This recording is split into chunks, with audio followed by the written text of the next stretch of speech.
الحمد لله نحمده ونستعينه ونستغفره ونؤمن به ونتوكل عليه ونعوذ بالله من شرور أنفسنا ومن سيئات أعمالنا من يهده الله فلا مضل له ومن يضلله فلا هادي له ونشهد أن لا إله إلا الله وحده لا شريك له ونشهد أن سيدنا ومولانا محمدا عبده ورسوله وبارك وسلم تسليما كثيرا أما بعد فأعوذ بالله من الشيطان الرجيم بسم الله الرحمن الرحيم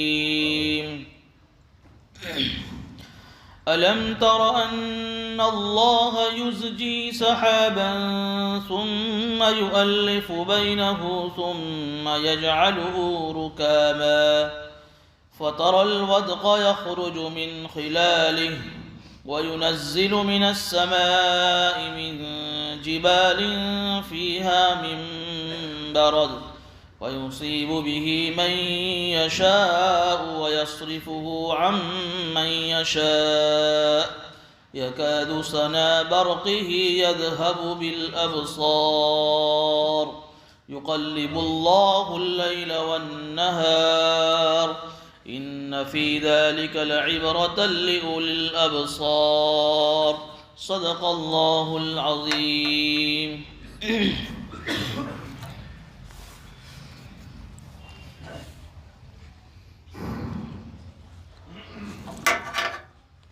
سورہ نور کی تفسیر چل رہی ہے.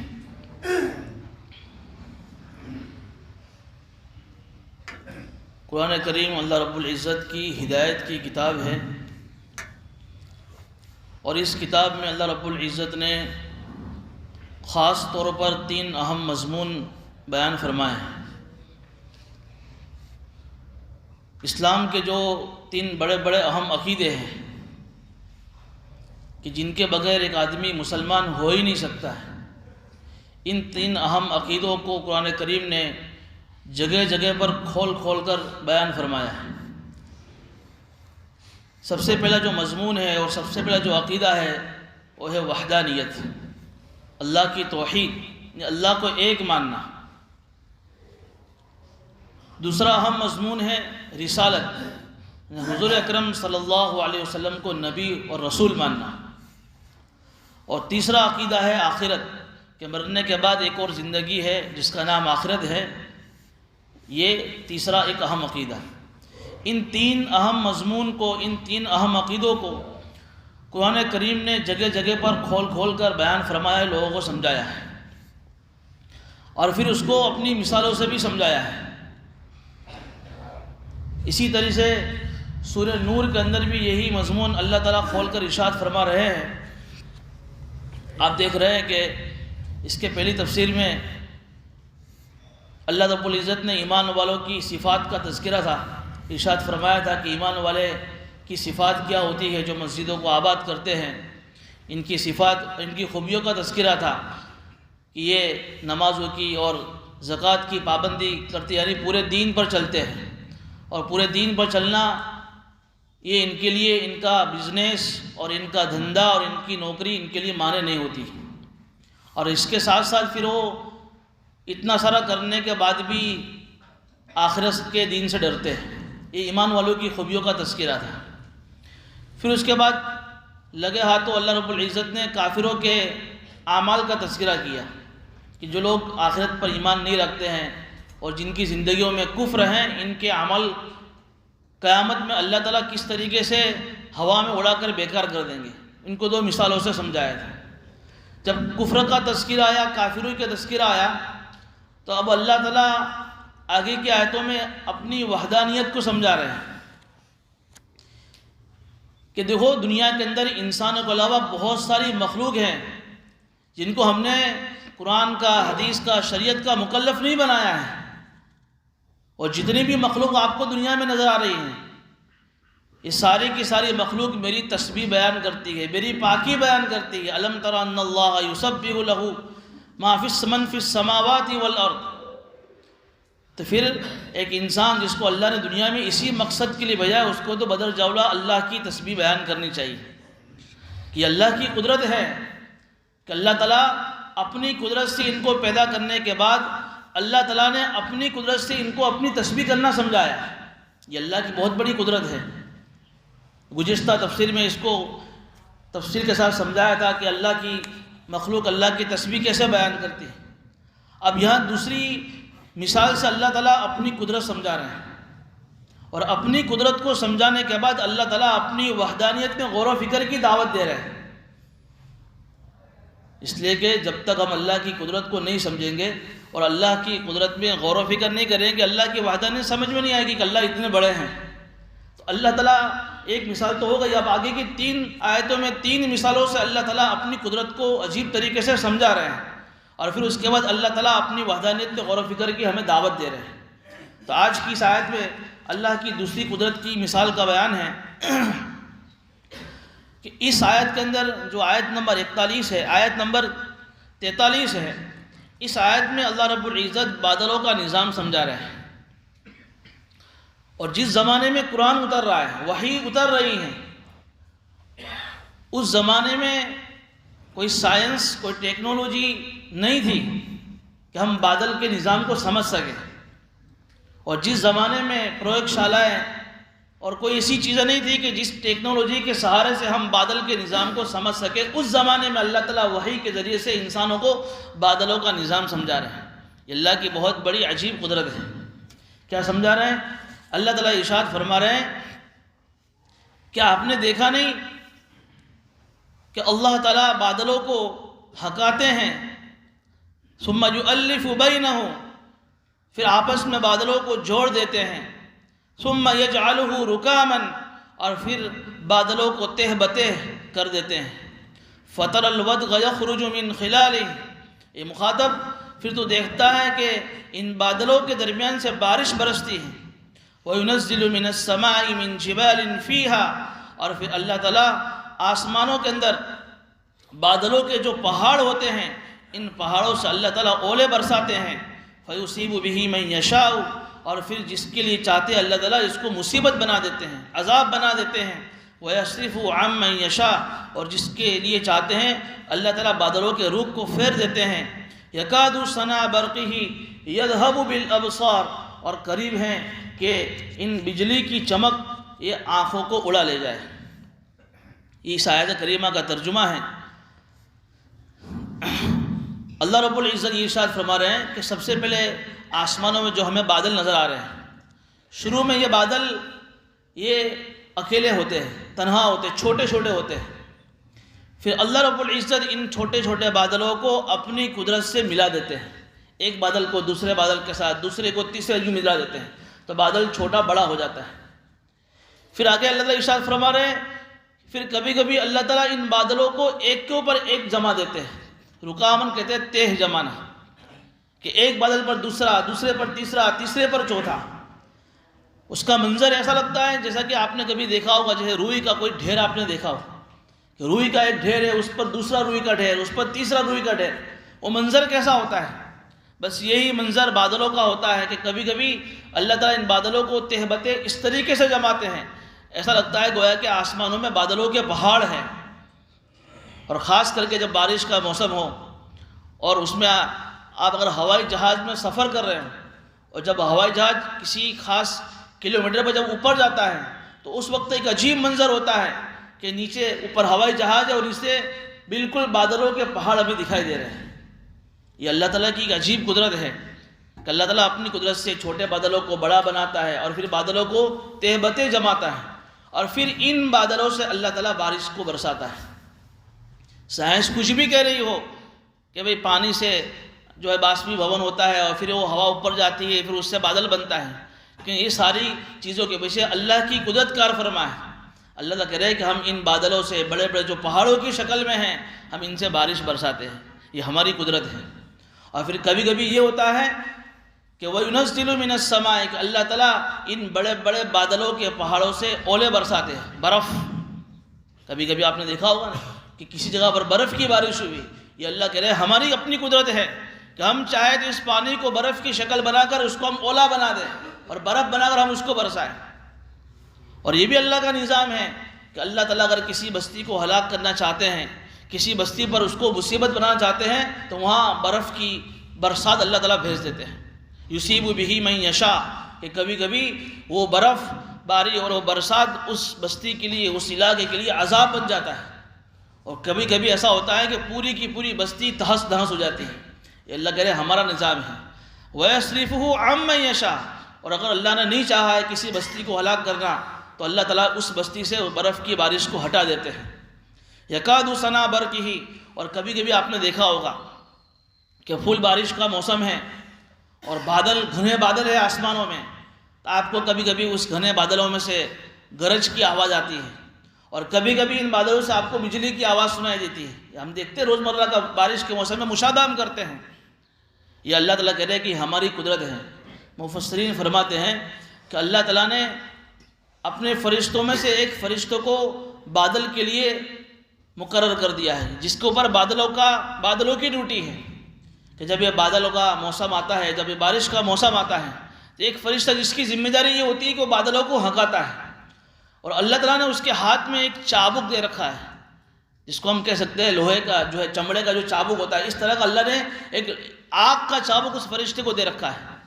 جس طریقے سے ایک بیل والا اپنی بیل کو ایک لکڑی سے چلاتا ہے، وہ فرشتہ بھی اس آگ کی چابک سے بادلوں کو چلاتا ہے. اور جب وہ فرشتہ اس آگ کی چابک کو جب بادلوں پر مارتا ہے تو اس مارنے کی آواز جس کو ہم کیا بولتے ہیں، گرج کہتے ہیں. وہ فرشتے کی چابک کی آواز ہوتی ہے جو جب وہ بادلوں پر مارتا ہے جس سے گرج پیدا ہوتی ہے، بادل گرجتے ہیں. اور کبھی کبھی اس چابک کو جب وہ فرشتہ بادل پر مارتا ہے تو اس کے اندر سے ایک تیز روشنی نکلتی جس کو ہم بجلی بولتے ہیں. یہ اللہ تعالیٰ کا ایک نظام ہے. اللہ تعالیٰ فرما رہے ہیں کہ اسی کبھی کبھی ایسا ہوتا ہے کہ یکاد سنا برقہ کہ وہ بجلی کی چمک آنکھوں کو اڑا لے جائے. ہوتا ہے نا کبھی کبھی کوئی بجلی جو اس بادل سے نکل کر کسی جگہ پڑتی ہے وہ پوری بستی ختم ہو جاتی ہے. کسی کھیت پر پڑی پورا کھیت ختم ہو گیا، کسی جانور پر پڑی پورا جانور ختم ہو گیا، کسی انسان پر پڑتی انسان مر جاتا ہے. یہ اللہ کہہ رہے ہیں کہ یہ ہماری قدرت ہے. یہ بادلوں کا نظام، یہ بجلی کا نکلنا، یہ بادلوں کا گرجنا، یہ پورا کا پورا ہماری اپنی قدرت ہے. اس کے پیچھے ہماری اپنی طاقت چل رہی ہے. چاہے سائنس کچھ بھی کہہ رہی ہوں، لیکن اللہ تعالیٰ اس زمانے میں اپنے بادلوں کا نظام سمجھا کر اپنی قدرت لوگوں کو سمجھا رہے کہ یہ ہماری قدرت ہے. کہ جو آدمی ہماری اس قدرت میں غور و فکر کرے گا اسے یقیناً میری وحدانیت سمجھ میں آ جائے گی. یہ دوسری مثال ہے اللہ رب العزت کی. آگے اللہ تعالیٰ تیسری مثال ارشاد فرما رہے ہیں یقلب اللہ اللیل والنہار اور وہی اللہ ہے جو رات کو اور دن کو پلٹتا ہے. یہ اللہ کی قدرت کی تیسری نشانی ہے. رات آئی، دن چلا گیا، دن آیا، رات چلی گئی. اور صرف یہ نہیں، رات اور دن کی تبدیلی کے ساتھ ساتھ موسموں کی تبدیلی، گرمی کا موسم، سردی کا موسم، بارش کا موسم، اور پھر گرمی کے موسم میں رات جو ہے چھوٹی، دن بڑا، سردی کے موسم میں رات بڑی، دن بڑا. یہ اللہ کہہ رہے ہیں یہ ہماری اپنی قدرت کی نشانیاں ہیں. ہم اپنی قدرت سے کر رہے ہیں. رات ہم اپنی قدرت سے لا رہے ہیں. یہ کون ہے کہ اچانک سے غروب ہوتا ہے اور دن کی جو روشنی رات میں تبدیل ہو جاتی ہے؟ وہ کون ذات ہے کہ اچانک رات کے اندھیرا ہے اور صبح صادق ہوتے ہی پوری دنیا میں روشنی ہو جاتی ہے؟ اس کے پیچھے صرف ہماری طاقت کار فرما ہے. بلکہ آپ ایسے ملکوں میں آپ نے نام سنا ہوگا، فیجی کا علاقہ جو دنیا کا اینڈ کہلاتا ہے، جہاں اللہ تعالیٰ اپنی قدرت سے 6 مہینے رات اور 6 مہینے دن چلاتے ہیں. یہ اللہ کی قدرت ہے کہ اللہ جہاں چاہے 6 مہینے رات لمبی کر دے اور 6 مہینے دن کو لمبا کر دے. کوئی اللہ کو کہنے والا نہیں ہے. اور ہمارے یہاں اللہ کا نظام یہ ہے کہ اللہ تعالیٰ روزانہ دن بھی نکالتے ہیں، روزانہ اللہ رات بھی نکالتے ہیں. یہ اللہ کہہ رہے ہیں کہ ہماری اپنی قدرت کی نشانیاں ہیں. اگر اللہ ارشاد فرما رہے ان فی ذلک لعبرۃ لاولی الابصار، ان تمام نشانیوں میں، ان تمام اللہ کی قدرت کی نشانیوں میں عقل مند کے لیے بہت بڑی عبرت کا سامان ہے. کیا فرمایا اللہ نے؟ عقل مند کے لیے، یعنی جو اللہ کی قدرت میں غور و فکر کرنا چاہے اس کے لیے عبرت کا مقام ہے. جس کو اللہ کی قدرت میں غور و فکر کرنا ہی نہیں ہے، جس کو سوچنا ہی نہیں ہے، پھر اللہ کی کتنی بڑی بڑی قدرت اس کے سامنے آ جاوے اس کو اللہ کی وحدانیت سمجھ میں نہیں آ سکتی. ایک آدمی بند کمرے میں ہو اور بند کمرے کے اندر چاروں طرف سے اپنا کمرہ بند کر لے اور پھر وہ سورج کی روشنی کا انکار کرے تو کوئی آدمی اس کو بیوقوف کہے گا کہ تو بند کمرے میں سورج کی روشنی کا انکار کرتا ہے تو بیوقوف ہے کہ تو نے چاروں طرف سے اپنے آپ کو کمرے میں بند کر لیا ہے، تیرے پاس سورج کی روشنی نہیں پہنچ رہی۔ اسی طریقے سے جنہوں نے اپنی آنکھوں کو، دل کی آنکھوں کو اللہ کی قدرت کے سوچنے کے لیے بند کر دیا ہے، پھر انہیں اللہ کی قدرت سمجھ میں نہیں آتی۔ جو بھی جس کے دل میں ذرا برابر بھی عقل ہوگی، جس کے عقل میں، سینے میں دل ہوگا، آنکھیں ہوگی، اور جس کے دماغ میں تھوڑی سی عقل بھی ہوگی، وہ اگر تھوڑی سی موٹی عقل سے اگر اللہ کی قدرت کے بارے میں سوچے گا، یقیناً اسے اللہ کی وجہ سمجھ میں آ جائے گی۔ لیکن اللہ کیا کہہ رہا ہے کہ عقل مند کے لیے، جس کے دل میں عقل، سینے میں عقل نہیں ہے، دماغ میں عقل نہیں ہے، اس کے لیے پھر اللہ کی قدرت کی نشانی کوئی معنی نہیں رکھتی۔ یہ اللہ کی قدرت کی دوسری نشانی ہو گئی۔ واللہ خلق کل دابۃ مما، یہ اللہ کی قدرت کی تیسری نشانی، چوتھی نشانی۔ اور اللہ تعالیٰ نے اپنی قدرت سے، پانی کے ذریعے سے دنیا کے سارے جاندار کو پیدا کیا۔ دیکھیے دابہ کا جو لفظ ہے، الدابۃ یدب لمن فی الارض، دنیا کے اندر زمین کا جتنے بھی جانور ہیں، چاہے وہ رینگنے والے ہو، چاہے چلنے والے ہو، چاہے اڑنے والے ہو، چاہے دوڑنے والے ہوں، سب پر دابہ کا اطلاق ہوتا ہے۔ اللہ تعالیٰ ارشاد فرما رہے ہیں کہ ہم نے اپنے پانی سے دنیا کی ساری مخلوق کو پیدا فرمایا ہے۔ پوری دنیا میں جتنی بھی مخلوق ہیں، ان ساری مخلوق کو پیدا کرنے کے پیچھے کون سی چیز کا فرما ہے؟ پانی۔ اس پانی کے ذریعے سے اللہ نے اپنی ساری مخلوق کو پیدا فرمایا ہے۔ اب یہاں مفسرین ایک سوال یہ کرتے ہیں کہ دنیا کے اندر بہت ساری مخلوق ایسی بھی ہیں، جیسے جنات ہے، شیاطین ہیں، وہ تو آگ سے پیدا کیے گئے ہیں، تو پھر اور فرشتے ہیں جن کو اللہ نے اپنے خاص نور سے پیدا کیا ہے، اور یہاں اللہ ارشاد فرما رہے ہیں کہ ہم نے پانی سے پوری مخلوق کو پیدا کیا۔ تو مفسرین اس کا جواب یہ دیتے ہیں کہ بالواسطہ یا بلا واسطہ، ڈائریکٹ یا انڈائریکٹ، ہر مخلوق کے اندر پانی موجود ہے اس کی پیدائش میں۔ اب اس کو مثال سے سمجھایا کہ پانی دو گیس کا نام ہے، دو گیس کے مجموعے سے پانی بنتا ہے، آکسیجن اور ہائیڈروجن۔ ان دونوں کے ملانے سے پانی کی ویاخیا اور ڈیفینیشن یہی ہے، تو ان دونوں گیس کے مجموعے سے پانی ملتا ہے۔ اور آکسیجن جو ایک گیس ہے، اس کے اندر آگ کا مادہ موجود ہے۔ آپ کو روزمرہ کا مشاہدہ بھی ہوگا، آپ کو معلوم ہے کہ جب اگر آپ کو کسی چیز کو جلانا ہو تو اس کے لیے ہوا ضروری ہے، آکسیجن، اس کے بغیر اس میں آگ نہیں لگتی۔ تو معلوم ہوا کہ اس آکسیجن کے اندر جو پانی کا ایک مجموعہ ہے، اس کے اندر بھی کم سے کم درجے میں آگ کسی نہ کسی درجے میں موجود ہے۔ تو اس اعتبار سے ڈائریکٹ یا انڈائریکٹ اللہ کی ہر مخلوق میں پانی کی شرکت موجود ہے، چاہے پھر وہ فرشتے ہو، چاہے پھر وہ جنات و شیاطین ہو، چاہے حضرت آدم علیہ السلام ہو۔ حضرت آدم علیہ السلام کو اللہ نے مٹی سے پیدا کیا، لیکن اس مٹی، کون سی مٹی کی؟ جس میں چار چیزیں تھیں۔ اس مٹی کو اللہ نے گارا بنایا تو گارے کے لیے پانی آیا، پانی بھی تھا، اس مٹی میں آگ بھی تھی، اس مٹی میں ہوا بھی تھی اور مٹی بھی تھی۔ ان چاروں چیزوں کے مجموعے سے اللہ تعالیٰ نے حضرت آدم علیہ السلام کو پیدا کیا، اور حضرت آدم علیہ السلام کے واسطے سے پوری دنیا کو اللہ نے پیدا کیا، پوری ساری انسانیت کو۔ اور اس کے علاوہ جتنے بھی مخلوق ہیں، ان ساری مخلوق کو اللہ نے اپنے پانی سے پیدا کیا۔ ایک جواب تو اس کا یہ ہے۔ شاہ ولی اللہ محدث دہلوی رحمۃ اللہ علیہ فرماتے ہیں کہ نہ، یہ پانی سے مراد وہ پانی نہیں جس کو ہم روزمرہ استعمال کرتے ہیں۔ یہاں پانی سے مراد یہ ہے کہ اللہ رب العزت نے پوری کائنات کو بنانے سے پہلے ایک چیز پیدا کی تھی جو ایک دم چمک والی تھی، جس کو جوہر کہتے ہیں۔ پھر اللہ رب العزت کی ہیبت ناک تجلی اس کے اوپر پڑی، اللہ کی جو ہیبت ناک جو تجلی ہے اس چیز پر پڑی، جس کی وجہ سے وہ چیز پگھل گئی۔ جیسے ایک سونا ہے، ایک دھات ہے، چاندی ایک دھات ہے، کتنا بھی مضبوط ہو، اس کو اگر آگ کے اندر تپایا جاوے تو وہ پگھل جاتی ہے۔ تو وہ چیز جو اللہ نے کائنات کو بنانے سے پہلے بنائی تھی، اس پر اللہ کی جب ہیبت ناک جب تجلی پڑی، وہ چیز جو کڑک تھی وہ پگھل گئی، اور پھر اس چیز کی وجہ سے اللہ نے پوری کائنات کو بنایا۔ وہ مراد یہاں پانی سے۔ بہرحال کوئی بھی پانی ہو، یہ پانی ہو جس کو ہم روزمرہ استعمال کرتے ہو، یا وہ پانی ہو جس کو اللہ نے اپنی قدرت سے پیدا کیا تھا، بہرحال یہ سب سارے کی ساری اللہ کی اپنی قدرت ہے، جس کو اللہ یہاں ارشاد فرما رہے ہیں واللہ خلق کل دابۃ مما، کہ ہر جاندار کو اللہ رب العزت نے پانی سے پیدا کیا۔ پھر آگے اللہ تعالیٰ جانوروں کی مختلف قسمیں ارشاد فرما رہے ہیں فَمِنْهُمْ مَنْ يَمْشِي عَلَىٰ بَطْنِهِ، کہ بعض جاندار اس میں ایسے ہیں جو اپنے پیٹ کے بل چلتے ہیں، جن کے پاؤں نہیں ہیں، جو اپنے پیٹ کے بل چلتے ہیں۔ جیسے اگر زمین میں غور کرو تو سانپ، زمینی مخلوق میں سانپ کے کوئی پیر نہیں ہیں، لیکن پھر بھی اللہ تعالیٰ نے اپنی قدرت سے سانپ کو ایسا بنایا کہ جو اپنے پیٹ کے بل چلتا ہے. یہ اللہ کی قدرت ہے. پانی میں غور کرو تو مچھلی لے لیجئے، پیر نہیں اس کے، لیکن وہ اپنی پیٹ کے بل بوتے پر پانی میں تیر رہی ہے. یہ اللہ کی اپنی قدرت ہے کہ فَمِنْهُمْ مَن يَمْشِي عَلَىٰ بَطْنِهِ، کہ بہت سارے جانور ایسے ہیں کہ جو اپنے پیٹ کے بل چلتے ہیں. ایک مرتبہ ایک صحابی نے حضور سے پوچھا، یا رسول اللہ کہ کل میدان محشر میں جب حضور صلی اللہ علیہ وسلم نے ارشاد فرمایا کہ بہت سارے لوگ ایسے ہوں گے جو اپنے سر کے بل چل رہے ہوں گے، تو صحابہ نے پوچھا، رسول اللہ کیسے سر کے بل چلیں گے؟ کہا کہ جو اللہ تعالیٰ دنیا میں پیر کے اوپر چلانے پر قادر ہے، وہ اللہ تعالیٰ قیامت میں سر کے بل چلانے پر قادر ہے. یہ اللہ کی اپنی قدرت ہے کہ دنیا میں اللہ کا یہ نظام ہے، قیامت میں اللہ کا وہ نظام ہوگا. تو بہت سارے جاندار ایسے ہیں کہ جو اپنے پیٹ کے بل پر چلتے ہیں.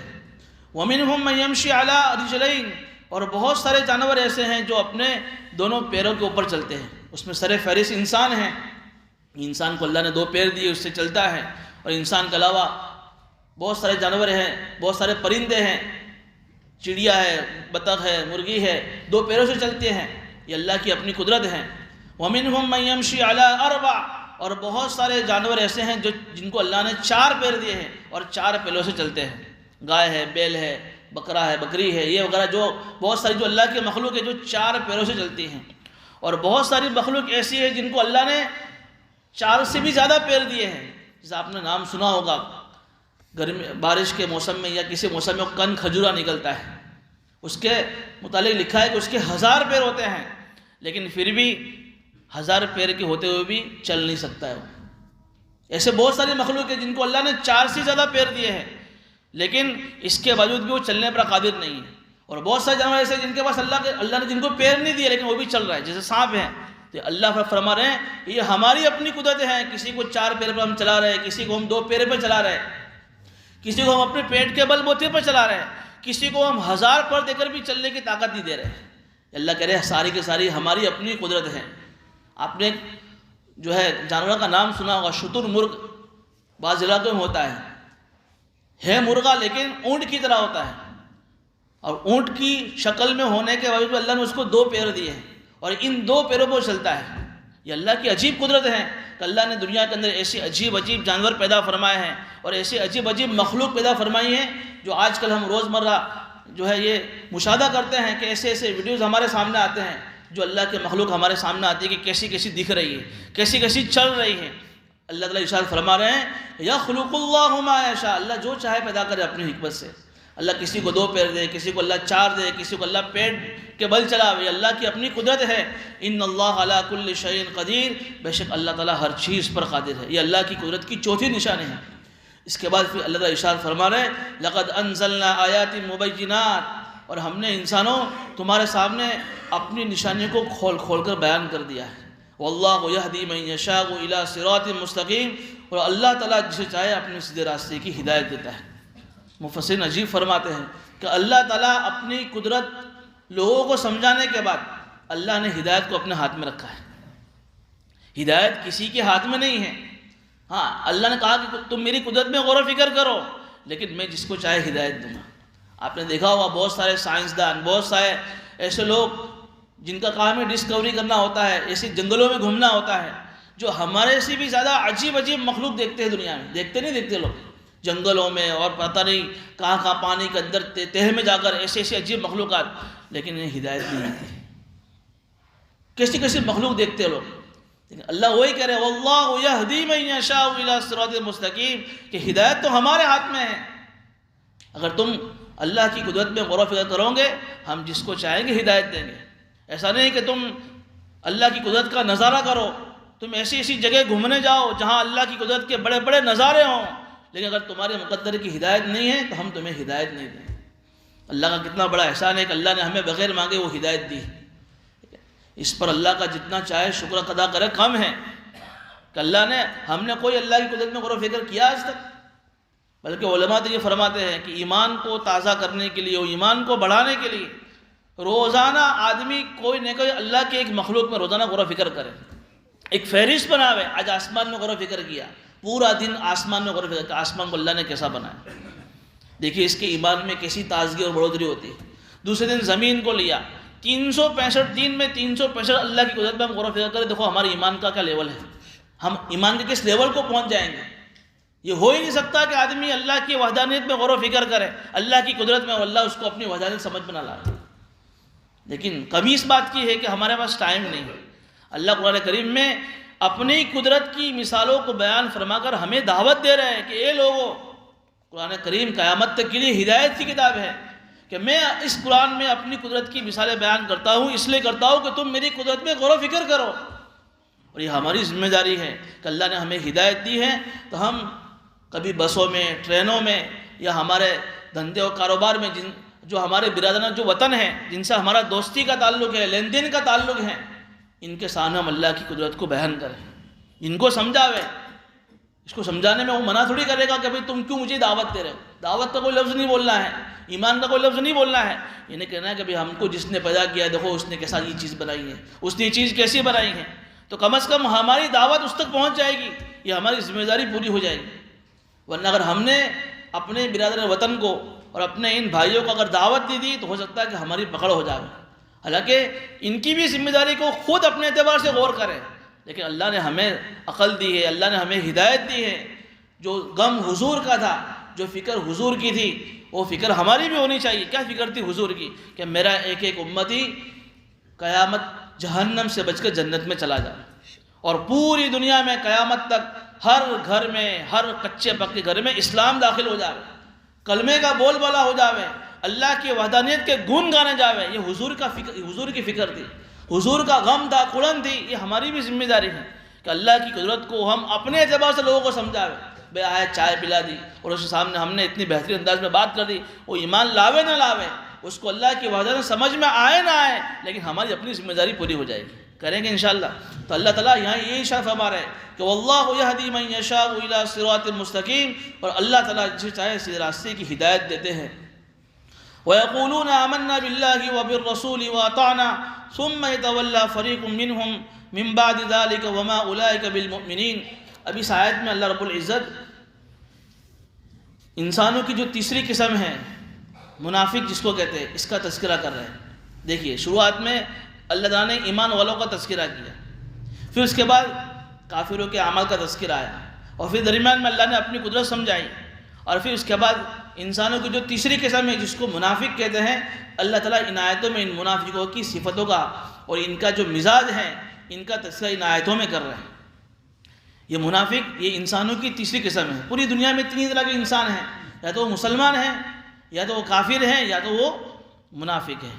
منافق کہتے ہیں کہ جو ظاہر میں تو ایمان کا دعویٰ کریں، جو ظاہر میں کلمے کا دعویٰ کریں، جو ظاہر میں اللہ اس کے رسول کی اطاعت کا، ان پر ایمان لانے کا دعویٰ کرے کہ میں مسلمان ہوں، میں اللہ کو مانتا ہوں، میں رسول کو مانتا ہوں، میں قرآن کو مانتا ہوں، لیکن اس کے دل میں حقیقت میں کفر ہو، دل سے اللہ کو نہیں مان رہا ہے، دل سے حضور کو نہیں مان رہا ہے، دل سے قرآن کو، شریعت کو نہیں مان رہا ہے، اس کو بولتے ہیں منافق، اعتقادی کو نفاق جس کو بولتے ہیں۔ حضور اکرم صلی اللہ علیہ وسلم کے زمانے میں یہ لوگ تھے، ہو سکتا ہے آج بھی ہو سکتے ہیں ایسے لوگ کہ بھئی ظاہر میں جو ایمان کا، اسلام کا دعویٰ کرتے ہو لیکن ان کے دل میں حقیقت میں کفر ہو۔ لیکن ہم کسی کے بارے میں نہیں کہہ سکتے، آج کے زمانے میں ہم کسی کے بارے میں نہیں کہہ سکتے، کیونکہ ایمان جو ہے وہ دل میں رہنے کی جگہ ہے، اور دل کے اندر کسی کے دل میں کیا ہے وہ ہم نہیں کہہ سکتے۔ سائنس اور ٹیکنالوجی کتنی بھی ترقی کر جاوے اور کیسے کیسے مشین ایجاد ہو جاوے، لیکن دل میں ایمان ہے، کفر ہے، نفاق ہے، ٹیکنالوجی اس کو ثابت نہیں کر سکتی۔ اب تو ایسے ایسے مشین نکل گئے ہیں، آپ ایئرپورٹ پہ جائیے کہ مشین کے سامنے آپ آئیں گے تو آپ چاہے کتنے بھی کپڑے پہن لے لیکن آپ سامنے برہنہ کھلے عام نظر آئیں گے اس مشین کے اندر۔ ایسی ایسی مشین ایجاد ہو رہی ہیں، لیکن قیامت تک بھی نہیں ہوگی اور آج تک نہیں ہوئی ایسی مشین کہ جو یہ بتا دے کہ اس کے دل میں پکا اسلام ہے، کہ اس کے دل میں کفر ہے، اس کے دل میں نفاق ہے۔ اس لیے ہم کسی کے بارے میں یہ کہہ نہیں سکتے کہ آدمی منافق ہیں۔ ہم تو ہر ایک کے بارے میں اچھا گمان رہیں گے کہ بھئی جو زبان سے اسلام کا، کلمے کا دعویٰ کرتا ہے ہم اس کو مسلمان کہیں گے۔ ہاں، حضور اکرم صلی اللہ علیہ وسلم کے زمانے میں چونکہ ان پر وحی آتی تھی حضور پر، اور وحی کے ذریعے سے اللہ رب العزت حضور اکرم صلی اللہ علیہ وسلم کو یہ بتا دیتے تھے کہ تمہارے زمانے میں کون کون منافق ہیں۔ اس لیے اللہ کے نبی صلی اللہ علیہ وسلم کے پاس پورا لسٹ تھا منافق کا تھا۔ کبھی کبھی تو آپ نے منبر مبارک پر بیٹھ کر باقاعدہ اس کا اور اس کے باپ کا نام لے کر اعلان کیا کہ فلاں ابن فلاں یہ منافق ہے، میرے مجلس سے نکل جائے. چونکہ حضور کے پاس وہی آتی تھی اور وہی ایک قطعی ثبوت ہے، ایک پکا پروف ہے، لیکن ہمارے پاس اس کا پکا پروف نہیں ہے.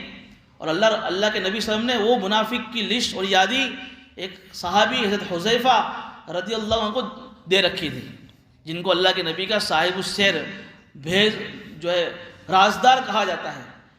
پورے مدینے میں حضور اکرم صلی اللہ علیہ وسلم کے ساتھ ان صحابی کے علاوہ کسی کو منافق کے بارے میں پتہ نہیں تھا، اور یہ صحابی کسی کو بتاتے بھی نہیں تھے. ایک مرتبہ حضرت عمر فاروق رضی اللہ عنہ ان کے پاس گئے، کہا کہ تمہارے پاس حضور نے جو منافق کی یادی دی ہے ذرا مجھے بتا دو تاکہ مجھے پتہ چلے کہ میرے زمانے میں میری خلافت میں کون منافق ہے. منع فرما دیا کہ حضور نے مجھے منع کیا ہے. یہ ہے بھید اور راز کی بات کو امانت رکھنا، کہ خلیفہ ہے، امیر المؤمنین ہے، لیکن منع کر دیا کہ حضور نے مجھے منع کیا ہے. تو پھر حضرت عمر نے یہ دیکھا کہ حضرت حذیفہ کا عمل دیکھتے تھے. کسی کا مدینے میں انتقال ہو جاتا اور اس جنازے میں حضرت حذیفہ نہیں تھے، حضرت عمر اس نماز جنازہ نہیں پڑھتے تھے. حضرت عمر فوراً سمجھ جاتے تھے کہ یہ منافق ہی ہوگا، اس لیے کہ منافق کی نماز جنازہ پڑھنا جائز نہیں ہے. تو جس نماز جنازہ میں حضرت حذیفہ حاضر نہیں ہوتے تھے اس نماز جنازہ حضرت عمر بھی نہیں پڑھتے تھے. لیکن اتنا اہتمام کہ حضور اکرم صلی اللہ علیہ وسلم نے ایک بات جو بتائی تھی، ایک جو لسٹ منافق کی دی تھی، وہ آج تک حضور کے زمانے کے بعد کبھی کسی کو نہیں بتایا. کہ جس طرح باتوں میں مال میں امانت ہے، باتوں کے اندر بھی امانت ہے. ہم کسی کو کوئی بات بتاوے اور اس نے منع کیا ہو تو یہ نہ بتانا یہ بھی ایک امانت میں داخل ہے. بتا رہے تو وہ ہے کہ یہ بھی امانت میں خیانت ہے. بہرحال تو حضور کے زمانے میں یہ پارٹی تھی تیسرے نمبر کی، جس کو منافق کہتے ہیں. ان کی سب سے بڑی جو بات یہ تھی کہ وہ زبان سے بڑے بڑے دعوے کرتے تھے. آمنا وطعنا، قرآن وہی کرا ہوا ہے، یقولون آمنا باللہ وبالرسول، کہ اپنی زبانوں سے اللہ اور اس کے رسول کی پر ایمان لانے کے دعوے کرتے ہیں، اور دعوے کے ساتھ کیا کہہ رہے ہیں، واطعنا، ہم تو اطاعت بھی کرتے ہیں. چونکہ ایمان لانے کے بعد ایمان کا سب سے پہلا تقاضا اللہ اور اس کے رسول کی اطاعت ہے. ماننا، اللہ کے حکموں پر عمل کرنا، حضور کے طریقوں پر عمل کرنا. وہ اس کا بھی دعویٰ کرتے تھے، ہم تو بات مانتے بھی ہیں، ایمان بھی لاتے ہیں. اللہ تعالیٰ کیا فرما رہے ہیں، ثم یتولی فریق منہم من بعد ذلک، لیکن جب عمل کرنے کی بات آتی ہے تو ان پارٹی میں سے ایک فریق، ایک گروپ ایسا ہے کہ جو اس کے بعد اعراض کرتا ہے کہ ہم تو بات نہیں مانیں گے. وما اولئک بالمؤمنین، اللہ تعالیٰ ارشاد فرما رہے کہ یہ لوگ حقیقت میں ایمان والے ہیں ہی نہیں، جو صرف زبانوں سے ایمان کے اور اللہ کے رسول کی ایمان لانے کے اور اطاعت کے دعوے کرتے ہیں، یہ حقیقت میں ایمان والے ہیں ہی نہیں. وَإِذَا دُعُوا إِلَى اللَّهِ وَرَسُولِهِ لِيَحْكُمَ بَيْنَهُمْ، جب ان کو اللہ اس کے رسول کی طرف بلایا جاتا ہے تاکہ ان کے درمیان فیصلہ کیا جاوے، تو ان میں سے ایک فریق اعراض کرتا ہے. دیکھیے اس آیت کو سمجھنے سے پہلے شان نزول سمجھنا پڑے گا کہ حضور اکرم صلی اللہ علیہ وسلم کے زمانے میں ایک منافق تھا جس کا نام تھا بشر، اور ایک یہودی. ان دونوں کے درمیان جھگڑا ہوا ہے، کسی بات کے اندر، کسی زمین کے معاملے میں جھگڑا ہوا ہے. اب وہ یہودی جو حضور کا پکا دشمن ہے ظاہر میں بھی، اور بشر منافق تو ظاہر میں تو دشمن ہی نہیں ہے، دل میں نفاق ہے، جو ظاہر میں تو دم بھرتا ہے حضور کی محبت کا. اب ان دونوں میں جب جھگڑا ہوا تو جو یہودی تھا جو حضور کا دشمن تھا اس نے کہا کہ ہم حضور اکرم صلی اللہ علیہ وسلم کے پاس جائیں گے فیصلہ کرانے کے لیے. کیونکہ اللہ کے نبی صلی اللہ علیہ وسلم اس زمانے میں جہاں نبی تھے امیر بھی تھے، لوگوں میں فیصلے کراتے تھے اور انصاف کے ساتھ فیصلے کرتے تھے. دشمن کو بھی یہ معلوم تھا کہ یہاں ہم جائیں گے تو ہمیں انصاف ملے گا. ایسا انصاف تھا حضور اکرم صلی اللہ علیہ وسلم کے پاس. تو یہودی نے یہی کہا چاہے دشمن ہے کہ ہم حضور کے پاس جائیں گے. لیکن وہ بشر جو منافق تھا جس کے اندر نفاق بھرا ہوا ہے، جو ظاہر میں مسلمان ہیں، وہ بناوٹی تھا، اور یہ اس کو معلوم تھا کہ ہم حضور کے پاس جائیں گے تو فیصلہ میرے خلاف ہی ہوگا، چونکہ وہ حق پر نہیں تھا. تو اس نے بات بنائی کہ یار ہمارے مدینے میں، چونکہ ایک مدینے کے اندر ایک دوسری عدالت بھی تھی، کعب بن اشرف یہودی، یہ بھی بہت بڑا امیر تھا یہودیوں کا، اس کے پاس بھی لوگ جاتے تھے فیصلہ کرانے کے لیے. تو یہ کیا کہہ رہا ہے بشر منافق، نہیں ہم تو اس یہودی کے پاس جائیں گے. حضور کا دشمن کہہ رہا ہے کہ ہم حضور کے پاس جائیں گے، اور حضور کا ماننے والا کہہ رہا ہے کہ نہیں ہم اس یہودی کعب بن اشرف کے پاس جائیں گے. لیکن اس نے کہا کہ نہیں ہم تو حضور کے پاس ہی جائیں گے. اس یہودی نے کہا بہرحال جب دونوں میں بات بہت بڑھ گئی تو پھر کہا کہ چلو ہم حضور کے پاس جاتے ہیں. دونوں حضور اکرم صلی اللہ علیہ وسلم کے پاس گئے، اس منافق اور یہ یہودی. ظاہر سی بات ہے کہ حضور اکرم صلی اللہ علیہ وسلم نے فیصلہ انصاف کے ساتھ کیا اور یہ فیصلہ اس منافق کے خلاف ہوا. جب فیصلہ اس کے خلاف ہوا تو اس نے بات نہیں مانی حضور اکرم صلی اللہ علیہ وسلم کی کہ نہیں مجھے یہ فیصلہ منظور نہیں. تو اس کے دل میں شیطان نے ایک بات ڈالی کہ چلو حضور اکرم صلی اللہ علیہ وسلم کے زمانے میں حضرت عمر ہیں، اور حضرت عمر تو یہودیوں کے کٹے پکے دشمن تھے.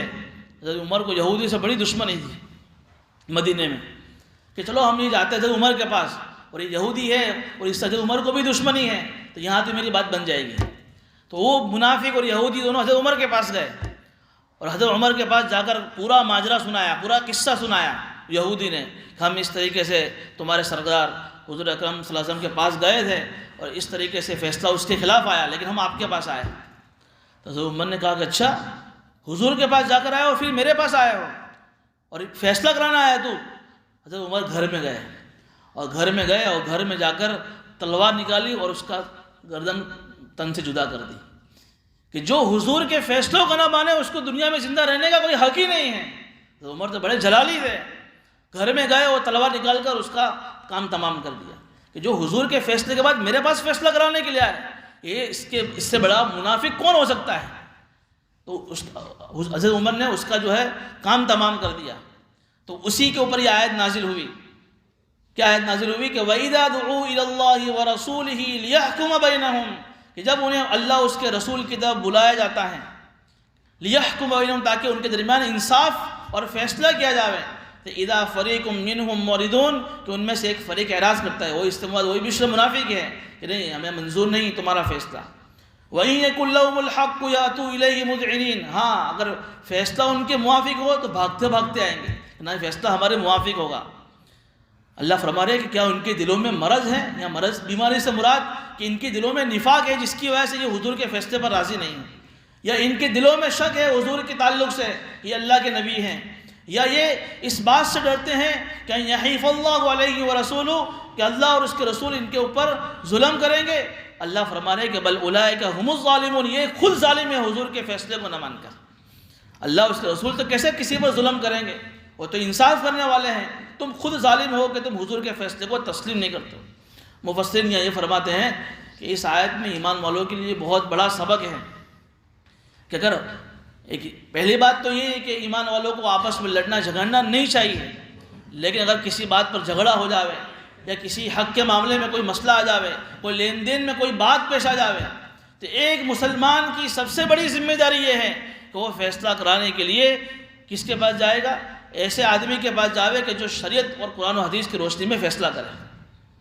اس زمانے میں حضور تھے، آج کے زمانے میں اگر حضور اکرم صلی اللہ علیہ وسلم دنیا میں تشریف فرما نہیں ہیں تو ان کے جو جانشین ہیں، جو وارثین ہیں، یا اس زمانے میں اب کہہ لیجیے دارالقضاء جس کو محکمہ شریعہ کہتے ہیں، کہ جہاں قاضی حضرات اور مفتیان حضرات بیٹھ کر قرآن و حدیث کی روشنی میں جو فیصلے کرتے ہیں، اگر تمہارے درمیان ایک مسلمان کی ذمہ داری یہ ہے کہ دو مسلمانوں کے بیچ میں اگر کوئی معاملہ ہو جاوے تو اس کو کہاں جانا چاہیے؟ دنیا کی کورٹ کے بجائے اس کو شرعی کورٹ میں جانا چاہیے. اور شرعی کورٹ میں جانے کے بعد اگر اس کے خلاف بھی فیصلہ ہو جاوے تو فائدہ کیا ہوگا کہ چاہے اس کے خلاف فیصلہ ہوا ہے لیکن وہ قرآن پر عمل کرنے والا شمار ہوگا. وہ ہارنے کے بعد بھی ہارا ہوا نہیں، جیتا ہوا ہے، اس لیے کہ اس نے قرآن پر عمل کیا ہے، اس نے حدیث پر عمل کیا ہے، اس نے شریعت کے اوپر عمل کیا ہے. لیکن اگر وہ آدمی شرعی کورٹ کے بجائے دنیا کی کورٹ میں جاتا ہے یا ایسے لوگوں کے پاس جاتا ہے کہ جو انصاف کے ساتھ فیصلہ نہیں کرتے، تو وہ آدمی ظاہر میں ایمان والا ہے، حقیقت میں وہ ایمان والا کہنے کے لائق نہیں ہے کہ جو اپنے فیصلے ایسے لوگوں کے پاس لے کے جاوے جو ظلم کے اندر فیصلے کرتے ہیں.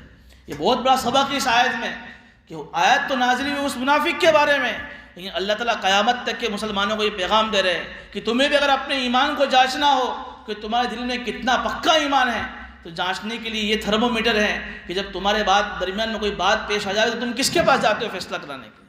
اگر تم فیصلہ کرانے کے لیے ایسے لوگوں کے پاس جاتے ہو جو شریعت کے مطابق فیصلہ کرائے اور تم اس پر راضی ہوتے ہو، سمجھو کہ تمہارے دل میں ایمان ہے، ورنہ پھر تم ایمان والے کہلانے کے لائق نہیں ہے. ایک سبق تو یہ ملا.